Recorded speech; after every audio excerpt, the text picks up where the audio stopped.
भाइयों बहनों, आज मैं बहुत दुखी मन से आपके बीच आया हूं। भाइयों बहनों, मैं आज बहुत दुखी मन के साथ आपके बीच में आया। मन में बहुत आक्रोश है। मन में बहुत आक्रोश लेकर के आया। इतिहास का ये काला दिन है। इतिहास का ये काला दिन है। अब मेरी बातचीत और प्रधानमंत्री की बातचीत को जोड़कर अभी आपने सुना, आपको लगेगा कि ये क्या बात हो रही है, कि कौन सा काला दिन है। ये बात आपकी बिल्कुल ठीक है कि नरेंद्र मोदी की पिछले 12 साल की सरकार में कई बार काला दिन आया। नोटबंदी से लेकर के लॉकडाउन बिना तैयारी के, जीएसटी से लेकर के एनईपी नई शिक्षा नीति तक। लेकिन अब किसानों के आंदोलन में 750 किसानों के शहीद करने से लेकर श्रमिकों के कानून बदलने से लेकर जेलों में कैद करने तक, अब ये काला दिन जंतर मंतर से आया। प्रधानमंत्री नरेंद्र मोदी भी कुछ दिन पहले जब केंद्र में किसी और की सरकार थी तो ये वाला भाषण दे रहे थे। देश कभी इसको माफ नहीं कर सकता। ये क्या हो रहा है? क्या खेल खेला जा रहा है? क्यों जुल्म ढोया जा रहा है? भाइयों बहनों, ये देश ऐसे नहीं चल सकता। ये देश ऐसे नहीं चल सकता है। ये जुल्म दिल्ली की सल्तनत ने किया। बड़ा भयंकर दिवस है, लेकिन अब आंदोलन होगा। आंदोलन से हम सरकार से कहेंगे कि आप जो कर रहे हो वो गलत कर रहे हो और हम आपको गलत नहीं करने देंगे। और ये दिल्ली की सल्तनत कान खुल करके सुन ले। ये देश बचेगा, यहाँ के जन बचेंगे, तभी को देश का भविष्य होने वाला है। प्रधानमंत्री अपने इसी भाषण में कहते हैं कि यह देश बचेगा तब जब यहाँ के जन बचेंगे। इस देश के जन को कुचल करके आप कुछ भी नहीं पा सकते। इस राष्ट्र के लिए आपको बोलना होगा, इस देश को बचाने के लिए आंदोलन करना होगा और सरकार को जवाब देना होगा। इस देश के जन जन को कुचल करके कोई कुछ नहीं पा सकता। भाइयों बहनों, मैं देश के नौजवानों से आह्वान करना चाहता हूं, ऐसे जुल्म को सहन मत कीजिए। हिंदुस्तान की जनता लंबे अरसे तक पापों को झेलने की आदत नहीं रखती है। प्रधानमंत्री आगे कहते हैं कि मैं इस देश के नौजवानों से आह्वान करना चाहता हूं कि इस देश ऐसे जुल्म को सहन मत करिए। कितनी ही बड़ी सल्तनत क्यों ना हो, हिंदुस्तान की जनता अगर एक बार मन बना करके खड़ी हो जाए तो सल्तनत की कुछ नहीं चलनी है। अब मैं जंतर मंतर के वो सारे जुल्म आपने प्रधानमंत्री के भाषण के साथ देखे हैं। तैयारी चल रही है। आज हमारी भूख हड़ताल के 22वें दिन संडे को सुबह से 3-4 बार आरएएफ और पुलिस पर्सनल हमें उठाने के लिए ऑलरेडी आ चुकी है। आप अपने आसपास देख सकते हैं किस तरीके से जो स्टूडेंट्स और यंग लोग इस वक्त जंतर मंतर पे मौजूद हैं, उन्होंने चारों तरफ से हम लोगों को बचाया हुआ है ह्यूमन चेन बना के। जब यह आंदोलन शुरू हुआ तब बहुतों के मन में यह संदेह था कि इस देश ने अन्ना हजारे का एक आंदोलन देखा जिसके पीछे आरएसएस ने चुपचाप बहुत खराब तरीके से आंदोलन को प्लांट किया, अपने लोगों को बिठाया। और उसी के बाद यह हुआ कि अन्ना हजारे जब सरकार बदल गई तो पिछले 12 साल में एक बार भी एक लफ्ज भी सरकार की आलोचना नहीं करते। उनसे निकली हुई पार्टियों ने अलग तरह से राजनीति की और उसके बाद जो आज का सवाल है इस पर कोई बोलता नहीं है। इसलिए जब ये जंतर मंतर पर आंदोलन शुरू हुआ, कॉकरोच जनता पार्टी का और सोनम वांगचुक इसको साथ देते रहे, तब लोग इस आंदोलन को भी शंका की नजर से देख रहे थे। लेकिन इस आंदोलन को एक नैतिक साहस देते हुए इस बात के लिए तो देश के लोग कह ही रहे थे कि इस देश में शिक्षा को बर्बाद तो इस देश की सरकार कर रही है, इस देश के नौजवानों के भविष्य को कुचल रही है। इस देश में पेपर लीक तो एक छोटी सी बात हो गई, पूरी की पूरी शिक्षा व्यवस्था को बर्बाद कर दिया इस देश की हुकूमत ने और नौजवानों के हाथ से रोजगार छीन रहे। इसलिए ही तो नफरत की खेती हो रही है और हिंदू मुसलमान, पाकिस्तान, नमाज, कब्रिस्तान, ये वो, और दूसरी तरफ 80 करोड़ लोगों को 5 किलो अनाज। इस देश की सरकार जानती थी अगर इस देश का नौजवान सही सवाल पूछने लगेगा, अगर इस देश का नौजवान शिक्षा और रोजगार मांगने लगेगा तो फिर हम जवाब दे नहीं पाएंगे। इसलिए व्हाट्सएप यूनिवर्सिटी के झूठ से इनको बरगलाते रहो, इनकी शिक्षा को इतना बर्बाद कर दो कि अच्छी गुणवत्तापूर्ण शिक्षाएं मिले ना। लाखों सरकारी स्कूलों को बंद करवा दो और जो विश्वविद्यालय हैं उनको प्राइवेट हाथों में बेच करके उनकी फीस को महंगी कर दो, उसमें आरएसएस का कैडर भर दो, उसमें हवन और पाखंड भर दो। ऐसे ऐसे उन्होंने शिक्षा व्यवस्था को बर्बाद किया और साइंटिफिक टेम्परामेंट, वैज्ञानिक चेतना और ऐसी शिक्षा जो स्किल दे उसको खत्म करते चले गए। इस देश का नौजवान बहुत वक्त तक इस शिक्षा के रोजगार की बर्बादी को नहीं समझ पा रहा था। हमारे जैसे लोग, इस देश के छात्र संगठनों के कई लोग, कई विपक्षी दलों के लोग पिछले 1 दशक से इस देश की शिक्षा नीति, इस देश की रोजगार नीति, इस देश के स्कूल, कॉलेज, विश्वविद्यालय, इनको बचाने के लिए इस देश की सड़कों पर आंदोलन करते रहे। हमने आंदोलन किया है और पिछले 10 साल में हमने देश में, दिल्ली में जितने भी शिक्षा के सवाल थे, हर आंदोलन में मुखर रहे। लेकिन तब इस देश के लोगों को समझ में नहीं आया, कम आता था, और जिसको समझ में आता था वो कम लोग थे, कमजोर लोग थे, और बाकी बहुमत उस बात को नहीं समझता था कि इस देश की जड़ में मट्ठा डाला जा रहा है, इस देश के युवाओं के भविष्य को बर्बाद करके। लेकिन सुप्रीम कोर्ट की चीफ जस्टिस ने जब टिप्पणी कर दी कि कॉकरोच है, तो फिर सोशल मीडिया पर कुछ युवाओं ने, जिसमें अभिजीत दीप के नाम के एक युवा ने एक पहल की, कॉकरोच जनता पार्टी बनाई, फिर अनशन किया, कई देश के अलग अलग जगहों पर आंदोलन किया और फिर जंतर मंतर पर बैठ गए। सोनम वांगचुक, जिन्होंने इस मुद्दे को नैतिक समर्थन देते हुए अनशन में शामिल होना चुना, लेकिन जब देखा कि धर्मेंद्र प्रधान का न तो इस्तीफा हो रहा है, न तो केंद्र सरकार इस तरह की अपनी गलतियों पर कोई ठोस कार्रवाई करना चाहती, न तो केंद्र सरकार अपनी बात को मान भी रही है कि हम युवाओं का भविष्य बर्बाद कर रहे हैं, इस देश की शिक्षा व्यवस्था को बर्बाद कर रहे हैं, तब सोनम वांगचुक ने इस बात का ऐलान किया कि धर्मेंद्र प्रधान का इस्तीफा नहीं होने तक अब मैं भूख हड़ताल यानी अनशन पर बैठूंगा। और उसके बाद की तस्वीरें जो आपने इंट्रो में देखी, 20 दिन सोनम वांगचुक की तबीयत लगातार बिगड़ती गई। जी हाँ, मैं अभी भी ज़िंदा हूँ। 20% लगभग मेरे शरीर का चला गया है। फैट्स के बाद मसल्स गए हैं और उसके बाद ऑर्गन्स जाएंगे, आखिर में दिमाग यानी कि ब्रेन। अभी वो नौबत नहीं आई है। आज 20वां दिन ख़त्म हो रहा है। शुरुआत में जो अनिश्चितता, अविश्वास या शंका का भाव था इस आंदोलन को लेकर के, इस आंदोलन के शुरुआती दिन बहुत मुश्किल भरे थे, क्योंकि विश्वास नहीं जीत पाए थे इस आंदोलन को लीड करने वाले लोग। लेकिन इसी आंदोलन के साथ कुछ छात्र संगठन खड़े हो गए थे। उन छात्र संगठनों में सबसे अहम नाम है आईसा का, एसएफआई का, केवाईएस का और तमाम और छात्र संगठनों का, जिन्होंने पैरेलल ये बात कही कि जब सोनम वांगचुक अनशन पर बैठेंगे तो छात्र भी अनशन पर उनके समर्थन में बैठेंगे। और आईसा के 5 छात्र युवा नेता, चाहे वो नेहा हो, मनीष हो और 3 लोग हो, वो भी अनशन पर बैठ गए। और इसके बाद तबीयत बिगड़ती चली गई। केंद्र सरकार की निर्ममता, पुलिस कभी बाथरूम में ताला बंद करती, कभी पानी नहीं आने देती, कभी कुछ कभी कुछ।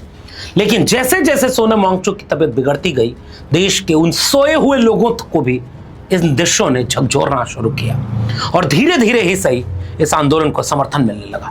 विपक्षी दलों को भी लगा कि अब यह मुद्दा बड़ा होता जा रहा है और देश को बचाने का मुद्दा है।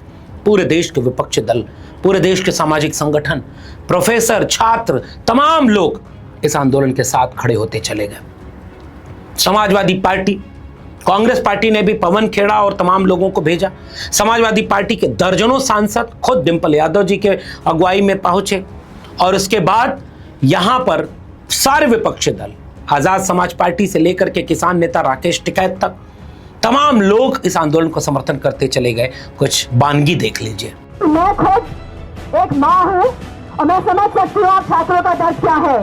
मैं भारत के प्रधानमंत्री नरेंद्र मोदी और देश के शिक्षा मंत्री से कहना चाहता हूं, ये अपने हक के लिए यहाँ पर है, पेपर लीक को रोकने के लिए यहाँ पे है और पेपर लीक पूरे हिंदुस्तान में रुकवा कर दम लेंगे। इनकी लड़ाई उस बात के लिए।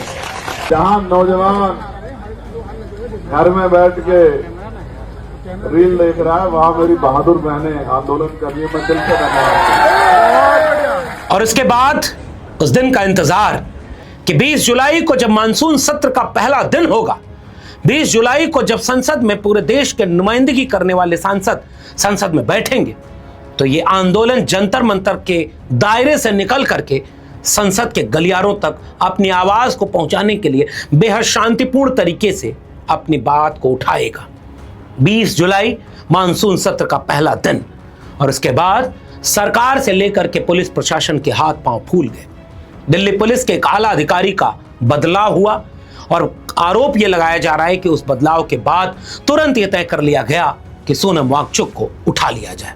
पुलिस ने आधार बनाते हुए कहा कि हाई कोर्ट ने कहा था कि इस तरह की कोई चीज हो तो आप नजर रखिए, लेकिन उन गंभीर आरोपों का सवाल का जवाब दिल्ली पुलिस के पास नहीं है, केंद्र की मोदी सरकार के पास नहीं है। जिस तरह से स्क्रीन पर आप देखिए, पहले तो सादा ड्रेस में पुलिसकर्मी घुसे मंच पर, उनके साथ पैरामिलिट्री के कुछ जवान थे और जो सादे ड्रेस में लोग थे उन्होंने धक्का मुक्की करते हुए आंदोलन में जितने भी लोग थे उनको किनारे करके सफेद चादरें तान दी और कहा जा रहा है कि उन चादरों में लपेट करके जिंदा शख्स को कभी इस देश में नहीं ले जाया गया। नरेंद्र मोदी की सरकार में चादरों में लपेटकर सोनम वांगचुक को बेरहमी से एम्बुलेंस में बिठाकर वापस लेके चले गए और बाद में दिल्ली पुलिस का ट्वीट आता है कि हम हाई कोर्ट के निर्देश का पालन कर रहे थे। जबकि सवाल यह पूछा जा रहा है कि जब डॉक्टरों की टीम वहां जांच कर रही थी तो क्या उन्होंने कोई ऐसी बात कही कि अब उनकी जान एकदम खत्म होने वाली है और दिल्ली पुलिस को यह मौका मिल गया कि आप उठाकर उनको जबरदस्ती अस्पताल में पहुंचा दे। और जिस तरीके से ले गए पूरे देश को आक्रोशित कर दिया इस दृश्य ने। हालांकि दिलचस्प बात यह है कि सोनम वांगचुक ने अस्पताल में भी जाकर अपना अनशन जारी रखा है। वो चाहते हैं कि अस्पताल से निकलकर उन्हें इस आंदोलन के बीच आना है, 20 जुलाई की रैली में शामिल होना है और 20 जुलाई की रैली में अपनी आवाज को संसद तक पहुंचाना है। उनकी हेल्थ ठीक है और हम उनके जो वाइटल्स हैं वो क्रॉस चेक करने की कोशिश कर रहे हैं और उनका मैसेज बस यही है कि कंटिन्यू द मूवमेंट और इस पे डटे रहो और जो भी हमने इसका अंजाम हमें देना था वहाँ तक हमें इसको लेके जाना है। उन्होंने यहाँ पर भी अपना फास्ट नहीं तोड़ा है। उनको काफ़ी कोकोनट वाटर या ग्लूकोज देने के लिए सजेस्ट किया गया था बट उन्होंने मना कर दिया है। तो उनका फास्ट अभी भी जारी है और वो चाहते हैं कि जो मंडे का प्लान जैसा था वैसा ही रहे और वो सबको थैंक्स कह रहे हैं युवाओं को कि ट्रू स्पिरिट ऑफ यूथ में उन्होंने उसी पीसफुल तरीके से उनके वहाँ पर साइट पे ना होने के बावजूद भी उसी पीसफुल तरीके से इस मूवमेंट को आगे रखा है। तो he is thankful to everybody and this is the spirit the youth of this country needs and इसी पीसफुल पर सुदृढ़ स्पिरिट से we will reach the victory that we are aspiring for. लेकिन उसके बाद भी उनको वहां नहीं भेजा गया और उसके बाद से लगातार स्थितियां तनावपूर्ण है। अभी जब मैं ये वीडियो शूट कर रहा हूं आज 19 जुलाई है और ये घटना कल की है, लेकिन पूरी रात सैकड़ों लोग जहां होते थे उस आंदोलन में हजारों लोग शामिल हो गए। उसके बाद पूरी रात वहां पर हजारों लोग किस तरह से खड़े रहे वो आप दृश्य देखिए। और जब मैं ये वीडियो शूट कर रहा हूं तब वहां स्थिति फिर से तनावपूर्ण हो गई है।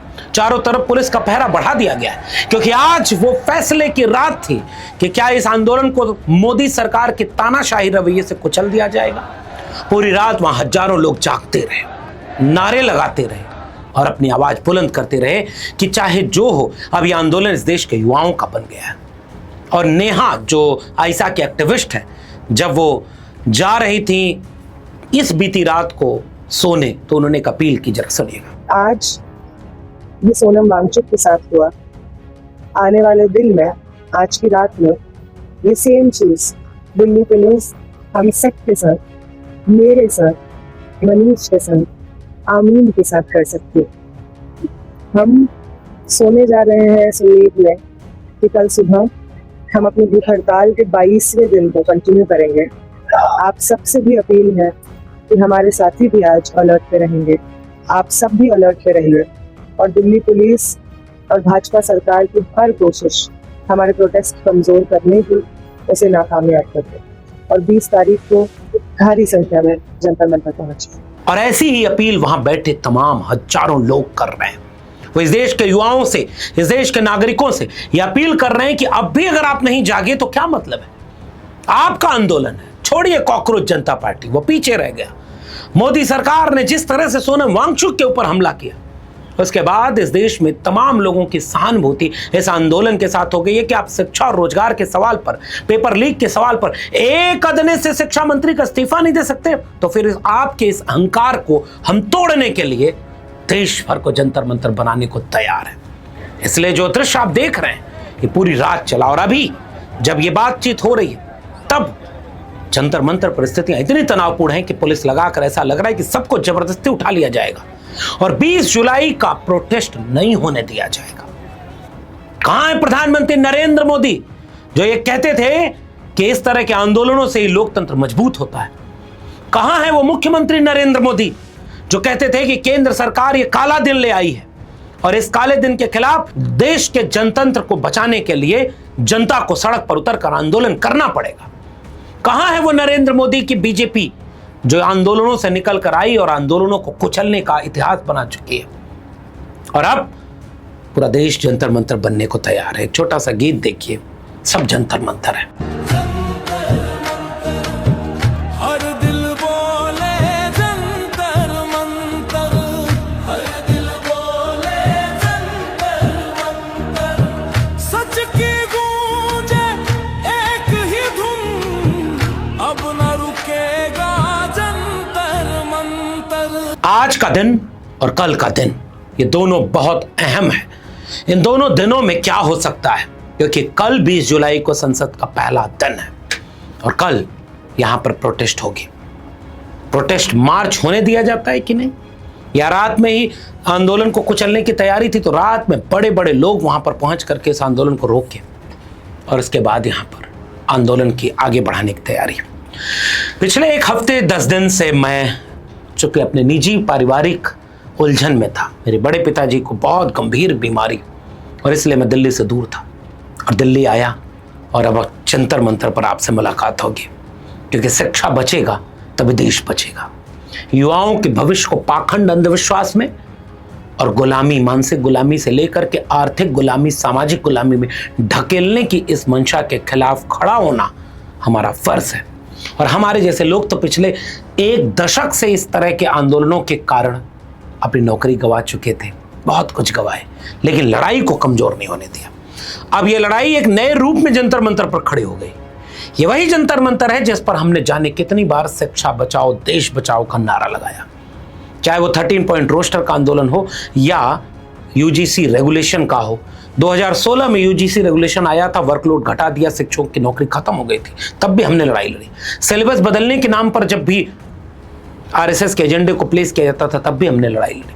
और जब नई शिक्षा नीति आकर के पूरे देश की शिक्षा व्यवस्था को प्राइवेट हाथों में बेचने की, स्कूल कॉलेज, डिग्री कॉलेज और विश्वविद्यालयों को बंद किए जाने की पॉलिसी पास करता है, तब से लगातार हमने इसी जंतर मंतर पर शिक्षा बचाने की लड़ाई लड़ी। आज ये देखकर खुशी है कि शिक्षा और रोजगार के मसले पर, पेपर लीक के मसले पर इतना बड़ा आंदोलन बन रहा है। आप जहां हो वहां इस सवाल को उठाइए। और सबसे अच्छी सलाह मैं आपको देता हूं, आपके अपने इलाके में जो सरकारी स्कूल बंद कर दिया गया, जिस डिग्री कॉलेज में शिक्षक नहीं है, विद्यार्थी नहीं है, और जो सरकारी विश्वविद्यालय बर्बाद होने की कगार पर है, उनके सामने, उनके दरवाजे पर खड़े होकर के शिक्षा बचाने के इस आंदोलन को जन आंदोलन बना दीजिए। यही देश का मुद्दा है। कलम और किताब इस देश को बचाएगी और आने वाली पीढ़ियों को बचाएगी। जाते जाते प्रधानमंत्री नरेंद्र मोदी के उसी भाषण पर आपको छोड़े जा रहा हूं जहां से शुरुआत की थी, कि जाते जाते ये बात वो कहते हैं कि जुल्म के सामने जंग ही एक रास्ता है। देश के नौजवान इस बात को लेकर के आगे बढ़े, ये समय की मांग है। ये जुल्म के सामने जंग ही एक रास्ता है दोस्तों। जुल्म के सामने झुकना ये इस देश की मिट्टी में नहीं है दोस्तों। प्रधानमंत्री जी, आपने ठीक कहा कि जुल्म के सामने झुकना इस देश की मिट्टी में नहीं है, इस देश की तासीर ही है। हर दौर के तानाशाह को वो सबक सिखाती है। अब ये बात पलट कर आपके ऊपर आ रही है, और याद रखना, ये मोदी और शाह से डरने वाला देश नहीं है। ये पलट कर अपने हक अधिकार के लिए लड़ेगा और जीतेगा। इस देश की मिट्टी जुल्म के सामने झुकने का रास्ता कभी दिखाती नहीं है। इस देश की मिट्टी जुल्म के सामने जंग करने का रास्ता दिखाती है। भाइयों बहनों, आवाज थमने वाली नहीं, आवाज रुकने वाली नहीं है। यह आंदोलन चलता रहना चाहिए। और अब ये आवाज थमने वाली नहीं है, ये आवाज रुकने वाली नहीं है, ये आंदोलन चलता रहना चाहिए।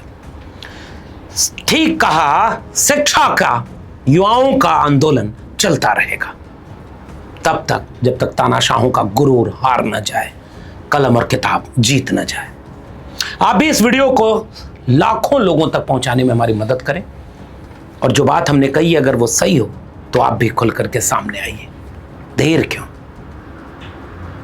फिलहाल इस वीडियो में इतना ही, फिर मिलेंगे, तब तक के लिए बहुत बहुत धन्यवाद।